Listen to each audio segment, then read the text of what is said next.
کیا آپ نے کبھی سوچا ہے کہ اللہ نے شیطان کو اتنی طاقت کیوں دی؟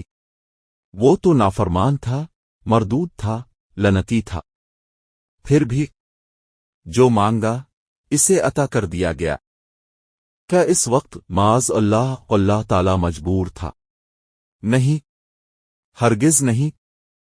اللہ تو کسی کا محتاج ہی نہیں، نہ وہ مجبور ہوتا ہے، نہ ہی کسی کے دباؤ میں فیصلہ کرتا ہے۔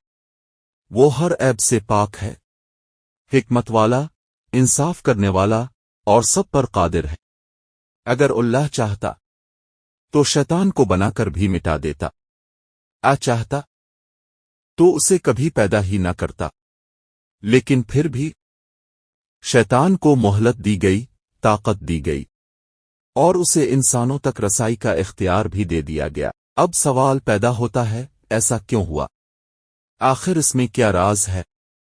شیطان وہ ہے جو انسانوں کا کھلا دشمن ہے، اور انسان وہ مخلوق ہے جس سے اللہ کو سب سے زیادہ محبت ہے۔ تو پھر اللہ تعالیٰ نے اپنے محبوب بندوں کے دشمن کو طاقت کیوں دی؟ ایسا کیا راز تھا جس کی وجہ سے ایک نافرمان کو اختیار دیا گیا؟ یہ جاننے کے لیے ہمیں پہلے یہ سمجھنا ہوگا کہ شیطان اصل میں تھا کون، اور اس کو اتنا اختیار کیوں دیا گیا۔ شیطان جنات میں سے تھا، اور اس کا نام تھا ابلیس۔ وہ کوئی عام جن نہیں تھا، بلکہ اتنا عبادت گزار، اتنا عاجز، فرشتوں کی صف میں شامل ہو گیا تھا۔ جی ہاں، اللہ تعالیٰ نے اسے اپنے عرش کے قریب رہنے کی اجازت دی ہوئی تھی، فرشتوں کے ساتھ اللہ کی قربت میں۔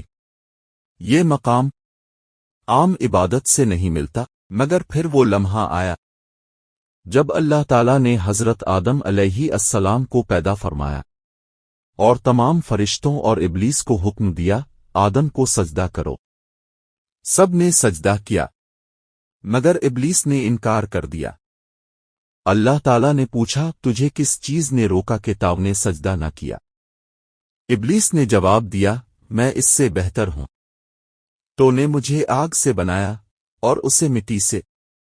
یہی تھا وہ غرور، وہ تکبر جس نے اس کی ساری عبادتیں برباد کر دیں۔ اللہ تعالیٰ نے فرمایا، نکل جا یہاں سے، تو لعنتی ہے، مردود ہے۔ اور یہی وہ لمحہ تھا جب ابلیس شیطان بن گیا۔ مگر یہاں کہانی ختم نہیں ہوتی۔ جب اللہ تعالیٰ نے شیطان کو مردود قرار دے دیا تو وہ خاموش نہیں ہوا، بلکہ اس نے اللہ سے عرض کی، اے میرے رب، مجھے اس دن تک مہلت دے دے جس دن لوگ دوبارہ اٹھائے جائیں گے، یعنی وہ قیامت تک زندہ رہنا چاہتا تھا۔ ایک لمبی مہلت تاکہ وہ اپنا منصوبہ مکمل کر سکے۔ سوچیں ذرا، ایک مخلوق جس نے نافرمانی کی، غرور کیا، تکبر کیا، پھر بھی اللہ سے مانگ رہا ہے۔ اور اب سوال یہ ہے، کیا اللہ نے اس کی بات مانی؟ جی ہاں، اللہ تعالیٰ نے فرمایا، تاج ہے، مہلت ہے اس دن تک۔ یہی نہیں، شیطان نے آگے کہا، تو پھر مجھے ایسی طاقت دے کہ میں تیرے بندوں کو بہکا سکوں، ان کے دلوں میں وسوسے ڈال سکوں، ان کے راستے میں بیٹھ سکوں، آگے سے پیچھے سے دائیں سے بائیں سے۔ اور حیرت کی بات یہ ہے کہ اللہ تعالیٰ نے اسے یہ طاقت بھی دے دی، لیکن ساتھ ہی فرمایا، میرے جو خالص بندے ہوں گے تاو ان پر ہرگز کوئی زور نہ چلا سکے گا۔ یہی تھا وہ لمحہ جہاں شیطان کو مہلت بھی مل گئی، طاقت بھی دے دی گئی، لیکن ساتھ ایک حد بھی لگا دی گئی۔ لیکن بات یہیں ختم نہیں ہوتی۔ اب سوال یہ ہے، شیطان کو یہ طاقت، یہ اختیار آخر کیوں دیا گیا؟ کیا وہ مردود نہیں ہو چکا تھا؟ کیا اللہ تعالیٰ نے اسے مسترد نہیں کر دیا تھا؟ تو پھر اس کی دعا کیوں قبول ہوئی؟ اسے مہلت کیوں ملی؟ اتنا اختیار کیوں دیا گیا کہ وہ انسانوں کو بہکا سکے؟ اصل میں بات یہ ہے، اللہ تعالیٰ انصاف کرنے والا ہے۔